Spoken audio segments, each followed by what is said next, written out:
श्री लिंगराज पाखे मुंडिया मारिक आज बहुत शुभ समय शुभ दिन बोली जहाँ आमको जना पड़ू आसी श्री नवीन निवास ठू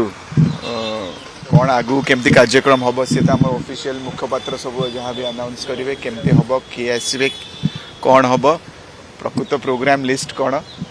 किंतु आम एति समस्ते जाचु कर्मी माने उत्साह पूरा फुल 100% जहाँ कहते एक्सीलेटर माने गोड़ आसीगला आम गोड़ पूरा 100 कौन ताडू अधिकार आम एक्सीलेटर दबाक रेडी होगलानु जोश भरिकी अच्छी खुशी सबुआड़े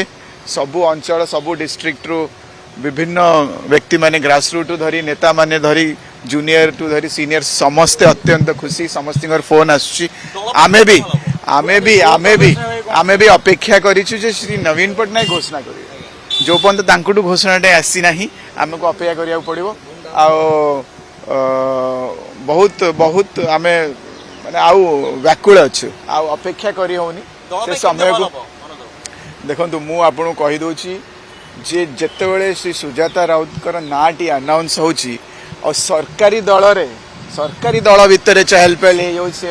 माने आउ बसी परना तांकर कोठी तांकर असुविधा होची काई कि से उछुळुचंदी कि जाको खुआ जाए माने माने सीए माने थय धरु नांती ता माने भाबी पारथबे जे बीजेडी दल केते केते माने माने सुदृढ़ करिवो केते सुविधा हबो केते लोक माने केते भलो पाउचंदी अंतरु से चाहूचंदी एटा प्रकृत फैक्ट को श्री नवीन पटनायक जोटा पब्लिक डिमांड सेई थरे तारी ऊपर त पदक्षेप नौचन देखंतु पूरा सारा ओडिसा रा राजनीति रे बदलाव देखंतु आपण भाबुचंदी बोधे एटा आरएसएस दल बोधे आपण भूली जांतु एटा आरएसएस नुआ एटा को संगठन रो डायरेक्शन रे चले नाही तर गोटे संगठित है कि गोटे माने गोटे कलेक्टिव डिसीजन जाको कुआ जाए बीजेडी होची सेही दल शृंखलित दल कलेक्टिव डिसीजन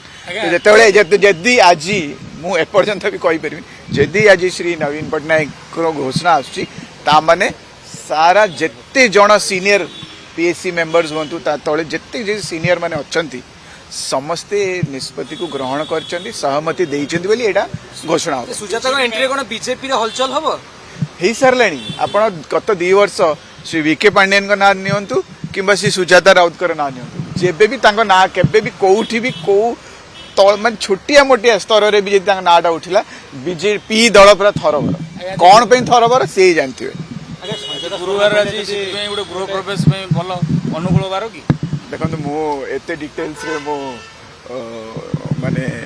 जोटा आपण भाबुचंदी मु भी से भाबुची मु भी से ठाकुर को मुंडिया मारिकी आछि काहेकि ना एटा खाली बिजु जनता दल रो भविष्य नुआ एटा सारा ओडिसा माटी रो भविष्य ओडिसा वासी भविष्य सो आज ठू माने गोटे शुभ समय आरंभ होची।